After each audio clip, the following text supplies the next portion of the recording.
الشيطان الرجيم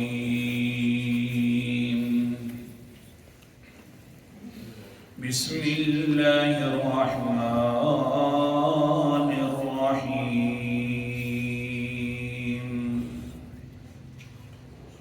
من ذا الذي يشفع عنده إلا بإذنه الآية صدق الله العظيم من کون ہے وہ ہستی کہ یشفع عنده کہ زبان کھول سکیں سفارش کے لیے اس کے پاس الا مگر بإذنہ اسی کی اجازت کے ساتھ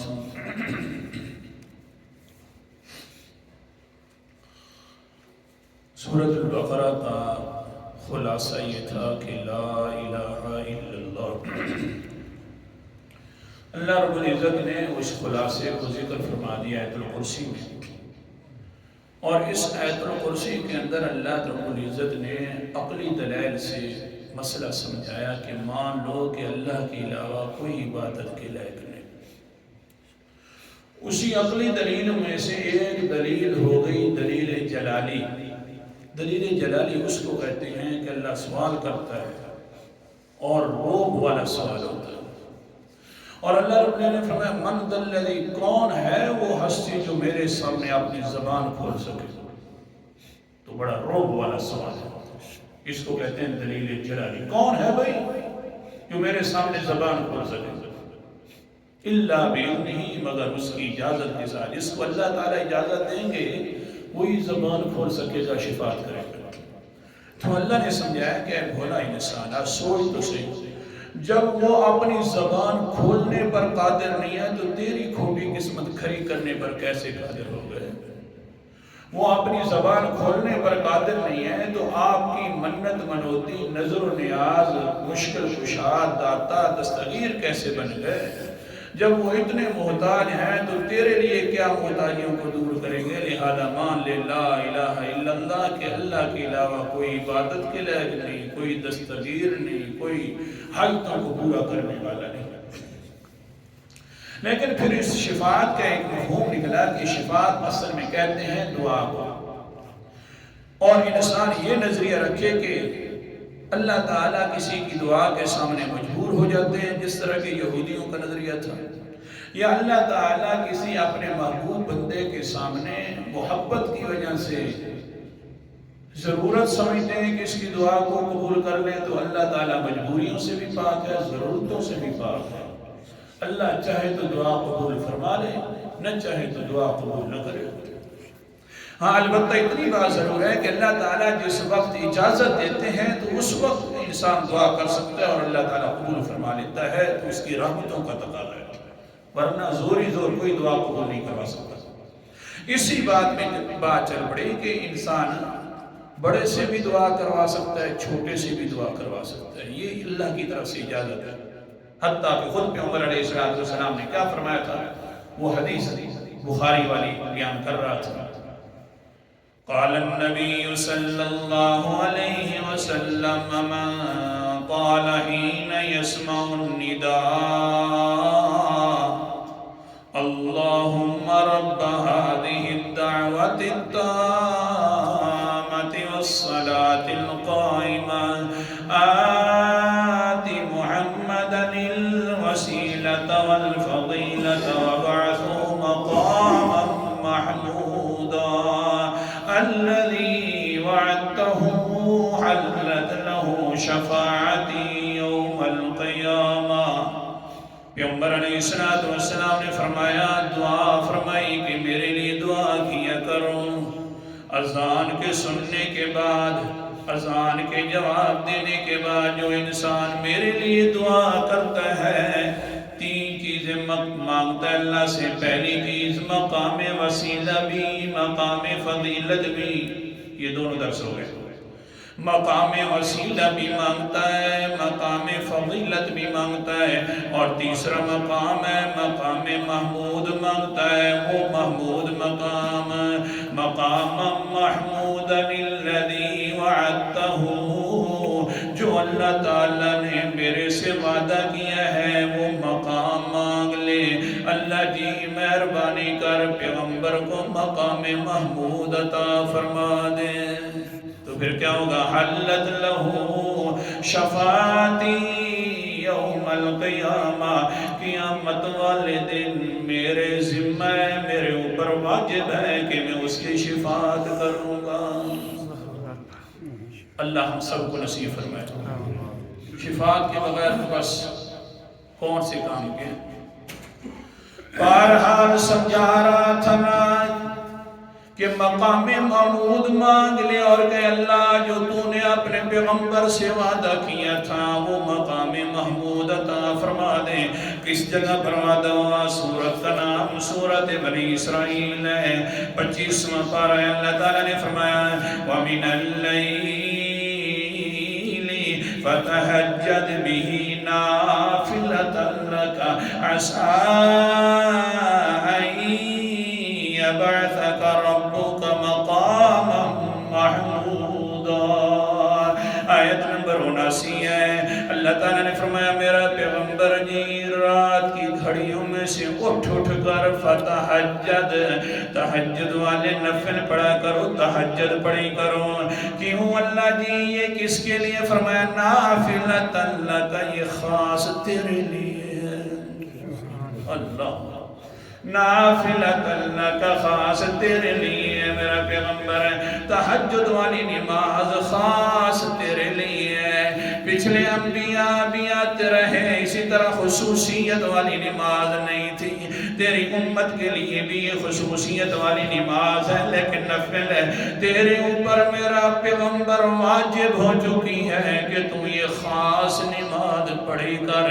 تاکہ تم تعریفیں کیا کر اللہ تعالیٰ کی صبح سویرے لوگ سوئے ہوئے ہوں تو تیری زبان ہو اور پھر میری تعریفیں سنانے والا تو سننے والا میں ہوں تو پھر کیا ہوگا تعریفیں کرے گا تو کیا ہوگا عَسَىٰ أَن يَبْعَثَكَ رَبُّكَ مَقَامًا مَحْمُودًا یقینی بات ایسا آگیا اللہ تعالیٰ کے وعدے کے ساتھ وہاں پر یقین والا میں نہ ہوتا ہے یقینی بات ہے کہ تیرا رب تجھے مقام محمود پر اٹھائے گا محمود والا مقام جو ہوتا ہے تعریفوں والا مقام علامہ راضی رحمۃ اللہ علیہ لکھتے ہیں مقام محمود اس لیے کہتے ہیں لِأَنَّهُ يَحْمَدُهُ الْأَوَّلُونَ وَالْآخِرُونَ وہ جس جگہ پر پیغمبر کھڑے ہوں گے پچھلی امتوں والے بھی پیغمبر کی تعریفیں کریں گے اور اس امت والے بھی پیغمبر کی تعریفیں کریں گے ایسا مقام وہ کس جگہ پر ہوگے انشاءاللہ وہ کل کے درس میں اللہ اکبر کبیرہ میرا پیغمبر تعریفیں کیا کر تو تعریفیں کرتا رہے میں تجھے مقام محمود پر کھڑا کروں گا ایسا مقام عطا کروں گا اللہ اکبر کبیرہ خاص پھر اللہ تعالیٰ سورت کا نام سورت بنی اسرائیل ہے بالکل آخری آیت ہے اللہ تعالیٰ نے 6 مرتبہ اپنے پیغمبر کو فرمایا میرا پیغمبر تو میری تعریفہ کیا کرنا قل الحمدللہ الذی لم يتخذ ولدا ولم يكن له شريك في الملك ولم يكن له ولي من الذل وكبره تكبيرا قل میرا پیغمبر کہا کر الحمدللہ کونا الحمدللہ الحمدللہ ساری تعریفوں کا مالک ہے حقیقی طور پر تو اللہ تعالیٰ ہے کون سا اللہ الذی لم يتخذ ولدا جس نے کوئی اپنا نیب نہیں بنایا کہ اس کے لیے اختیار مقرر کر دیا ہو بیٹے دینے والا اختیار فلاں کے لیے بیٹیوں والا اختیار فلاں کے لیے کھوٹی قسمت کھڑی کرنے والا یہ جو اختیار نانا اپنا نیب نہیں بنایا سارے کام کرنے والا ہے تو صرف ایک اللہ اللہ ہے اللہ معاف فرمائے حضرت صاحب نے اس حضرت صاحب کو اللہ نے اختیار دے دیے. یہ اتنا گندا کلمہ ہے. میں گندہ نہیں کہہ رہا بلکہ قرآن مقدس خود فرما رہا ہے. اللہ اکبر کبیرہ. سورت کا نام سورت مریم ہے. 16واں پارہ اللہ تعالیٰ فرماتے ہیں لَقَدْ جِئْتُمْ شَيْئًا إِدًّا تَكَادُ السَّمَاوَاتُ يَتَفَطَّرْنَ مِنْهُ وَتَنشَقُّ الْأَرْضُ وَتَخِرُّ الْجِبَالُ هَدًّا. پکی بات ہے تم جو گندی بات کرتے ہو. الفاظ قرآن پاک کی اتنی گندی بات کر لیتے ہو تم. کون سی بات یا اللہ؟ پھر وہ کیسی گندی بات ہو گئی ہے؟ اللہ فرماتے ہیں تَقَادُ السَّمَاوَاتِ يَتَفَطَّرْنَ مِنْهُ وَتَنشَقُّ الْأَرْضُ وَتَخِرُّ الْجِبَالُ هَدًّا. اتنی گندی بات کر لیتے ہو تم لوگ کہ قریب ہوتا ہے کہ آسمان پھٹ جائے. اتنی گندی بات ہوتی ہے کہ ہو جاتا ہے بالکل قریب کہ زمین ٹکڑے ٹکڑے ہو جائے. وَتَخِرُّ الْجِبَالُ هَدًّا. اور اتنی گندی بات ہوتی ہے کہ پہاڑ ریزہ ریزہ ہو جائے. یا اللہ کون سی گندی بات کر دیتے؟ اللہ فرماتے ہیں أَنْدَعُوا لِلرَّحْمَنِ وَلَدًا. کہ جو تم کہتے ہو کہ رحمان نے اپنے والدہ نیب بنا لیے، اختیار انہی کے قبضے کے اندر ڈال دیا. یہ اتنی گندی بات ہے کہ آسمان پھٹنے کے قریب ہو جاتا ہے، زمین ٹکڑے ٹکڑے ہونے کے قریب ہو جاتی ہے، اور پہاڑ ریزہ ریزہ ہونے کے قریب ہو جاتا ہے. آیت نمبر 87 سے لے کر 91 تک میں نے پڑھا ہے. سورت مریم 16واں پارہ. اللہ حفاظت فرمائے.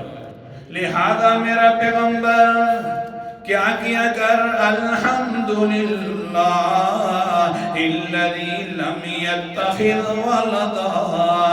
اللہ کی تعریفیں کیا کر جس نے اپنے اختیار کسی کے قبضے میں نہیں دے رکھے، کوئی نیب نہیں بنایا. ولم یکن لہ شریک فی الملک. اور اس کا کوئی بادشاہت کے اندر شریک اور ساجی بھی نہیں ہے. ایسے اللہ کی تعریفیں بیان کرتا رہا کر. وَلَمْ يَكُنْ لَهُ وَلِيٌّ مِّنَ الذُّلِّ. اور ایسا اللہ بادشاہ ہے کہ کبھی اس کو کسی چیز نے عاجز نہیں کیا اور نہ اس نے کوئی اپنا مددگار بنایا. جب ساری تعریفیں اللہ کے لیے کرا کر تو آخر میں کہا کر وَكَبِّرْهُ تَكْبِيرًا. یا اللہ ساری بڑائیاں بھی پھر تیرے لیے. پہلے کہا کر الحمدللہ اور آخر میں کہا کر اللہ اکبر کبیرا. سبحان اللہ. بڑی اللہ کی ذات ہے. لہذا تعریفیں کیا کر. تعریفیں کرنا تیرا کام ہے، اونچے مقام تک لے جانا اور مقام محمود تک پہنچا دینا میرا کام ہے. اللہ اکبر. یہ تو پیغمبر کی تعریفیں ہیں. حتیٰ کہ اگر کوئی انسان عام بھی تعریف کرے، حدیث پاک میں آتا ہے تاکہ ہمارا بھی کچھ حصہ آ جائے، سمجھا رہا ہوں. قال النبی صلی اللہ علیہ وسلم ان عبدا من عباد اللہ قال یا رب لك الحمد كما ينبغي لجلال وجهك ولعظیم سلطانك.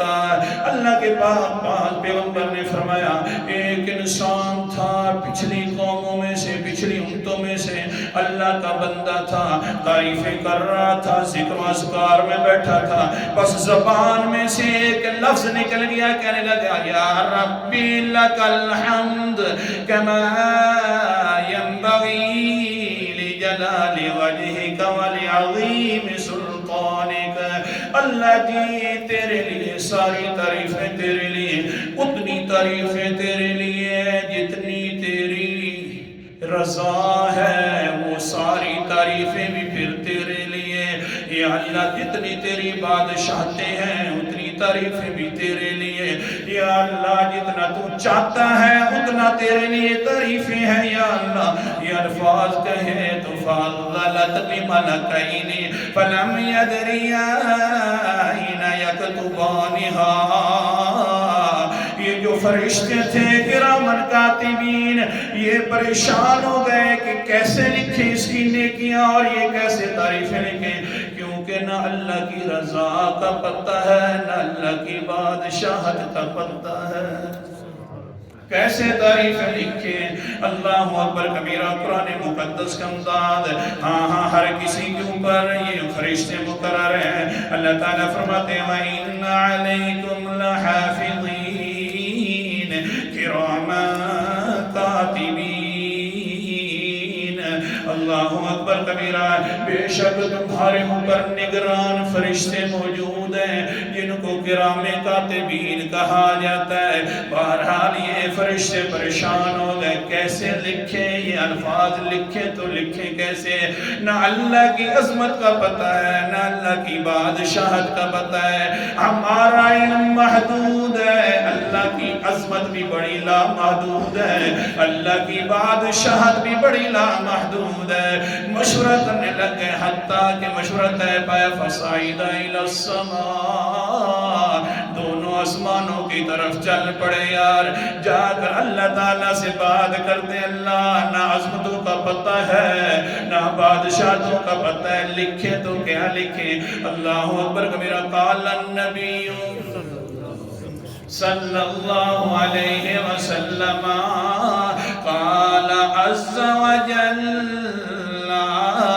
اللہ اعلم بما قال عبدہ۔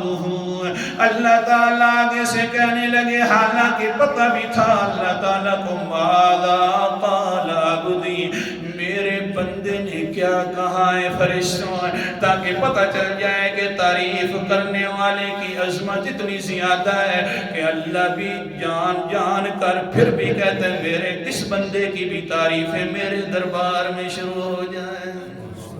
نہیں سمجھ آئی؟ وہ دنیا کے اندر وہ تعریفیں کر رہا ہے، اللہ کو پتہ ہے، پیغمبر فرما رہے ہیں اللہ اعلم بما قال عبدی، اللہ کو واقعتاً دلوں کے حالات کا بھی پتہ ہے۔ قرآن مقدس کا امداد، سورت کا نام سورت ملک ہے اور 29واں پارہ ہے۔ اللہ تعالیٰ کیا فرماتے ہیں قرآن مقدس کے اندر، وَأَسِرُّوا قَوْلَكُمْ أَوِ اجْهَرُوا بِهِ إِنَّهُ عَلِيمٌ بِذَاتِ الصُّدُورِ۔ آیت نمبر 13 ہے، وَأَسِرُّوا قَوْلَكُمْ، اپنی باتوں کو ظاہر کرو یا اپنی باتوں کو مخفی کر دو، وَأَسِرُّوا قَوْلَكُمْ، اپنی باتیں چھپایا کرو یا ظاہر کیا کرو، اتنی چھپا لو کہ دل کے اندر دل والی بات رہ جائے تو إِنَّهُ عَلِيمٌ بِذَاتِ الصُّدُورِ، سینوں کے رازوں کو جاننے والا ہے تو کون ہے۔ پھر بھی اللہ فرماتے میرے بندے نے کیا کہا، فرشتوں جی جو پریشانی لے تو گئی، قال یا ربنا ان عبدک قد قال مقالتا، اے اللہ جی مہربانی فرمائے، ایک بندے نے بات کر دی ہے، کیا بات ہو گئی، فلم ندری کیف نکتبھا، پھر ہمیں پتہ بھی نہیں چلا کہ ہم کیسے لکھیں، اور بندے نے کہہ دیا انہو قد قال یا رب لک الحمد کما ینبغی لجلال وجہک ولعظیم سلطانک۔ اللہ جی کہہ رہا تھا اللہ تیری اتنی تعریفیں، جتنی تیری عظمت اور جلال ہے، جتنی تیری بادشاہتیں، اتنی تعریفیں، اللہ پریشان ہو گئے، اب کیا لکھیں، قال اللہ تعالی، اللہ فرمانے لگے اکتبها بما قال عبدی حتی یلقانی اجزی بها، اے میرے فرشتوں جو کہہ رہا ہے بس وہی لکھ دو، میں خود ہی جانتا ہوں اس کا بدلہ کیا ہے، جس وقت وہ میرے سے ملاقات کرے گا تو میں خود ہی بدلے دے دوں گا۔ اللہ اکبر، ایک بدلہ سنا دوں، قرآن مقدس کا انداز، سورت کا نام سورت قیامت، اور اللہ تعالیٰ نے کیا فرمایا، وجوہ یومئذ ناظرہ الی ربها ناظرہ، آیت نمبر میرے سامنے 22 اس دن بڑے بارونق ہوں گے، تر و تازہ ہوں گے، یوں سمجھا جائے گا کہ انہوں نے تو کبھی پریشانی دیکھی نہیں ہے۔ اللہ کی یہ خاص وجہ کیا ہے، کیوں اتنے تر و تازہ ہیں؟ اِلَىٰ رَبِّهَا نَاظِرَةٌ، کیونکہ وہ اپنے رب کا دیدار کرنے والے ہوں گے۔ سبحان اللہ، کیا بات ہوئی کہ اللہ تعالیٰ کا دیدار کریں گے۔ اللہ تعالیٰ ہم سب کو عطا فرمائے۔ اس لیے تو کسی نے کہا نا، اتھے جو بھوگ بھوگے ہن، شاکر شجابادی، اتھے جو بھوگ بھوگے ہن، کوئی تا جزا مل سی، سارے تھکڑے لہوے سن، نبی مل سی، خدا مل سی۔ ضرور بضرور ہاں ہاں، پھر کسی کی کوشش میں ناکام ہونے والی نہیں ہے۔ قرآن مقدس کا انداز اور آخری حوالہ دکھا رہا ہوں۔ سبحان اللہ، کیا فرمایا اللہ تعالیٰ نے؟ سورت کا نام سورت النجم ہے اور 27واں پارہ ہے۔ اللہ فرماتے ہیں وَأَن لَيْسَ لِلْإِنسَانِ إِلَّا مَا سَعَىٰ وَأَنَّ سَعْيَهُ سَوْفَ يُرَىٰ ثُمَّ يُجْزَاهُ الْجَزَاءَ الْأَوْفَىٰ۔ انسان جو بھی کوشش کرتا ہے اس کی کوشش ناکام نہیں ہوتی، بلکہ اس کو ضرور بدلہ دیا جاتا ہے، اور اللہ تعالیٰ جو بدلہ دے گا ثُمَّ يُجْزَاهُ الْجَزَاءَ الْأَوْفَىٰ، پورا پورا بدلہ دیا جائے گا۔ یہ انسان تعریفیں کر رہا تھا، اللہ نے فرمایا وہ فرشتوں جیسا کہہ رہا ہے ویسا لکھ دو، جب میرے سے ملاقات کرے تو دیدار بھی کروا دوں گا، دیدار کے بعد پھر بدلہ بھی عطا فرما دوں گا، تمہیں کوئی پتہ نہیں ہے۔ اس لیے میرا پیغمبر جی، یہ تو عام بندوں کی تعریفیں تھی، تو کیا کر وَمِنَ اللَّيْلِ فَتَہَجَّدْ بِهِ نَافِلَةً لَكَ عَسَىٰ أَن يَبْعَثَكَ رَبُّكَ مَقَامًا مَحْمُودًا۔ یہ تو عام بندہ تھا، لیکن تو میرا خاص ہے۔ رات کو تہجد کے وقت اٹھ کر میری تعریفیں کیا کر، پھر یہ تعریفیں کرے گا تو میں اونچے مقام دوں گا، اور ان اونچے مقاموں میں سے اونچا مقام جو ہے وہ مقام محمود دوں گا۔ اس لیے میرے امتیوں میرے لیے مقام محمود کی دعا کیا کرو۔ وہ ہے کہاں؟ انشاءاللہ کل بیان کریں گے۔ آخر دعوانا الحمدللہ۔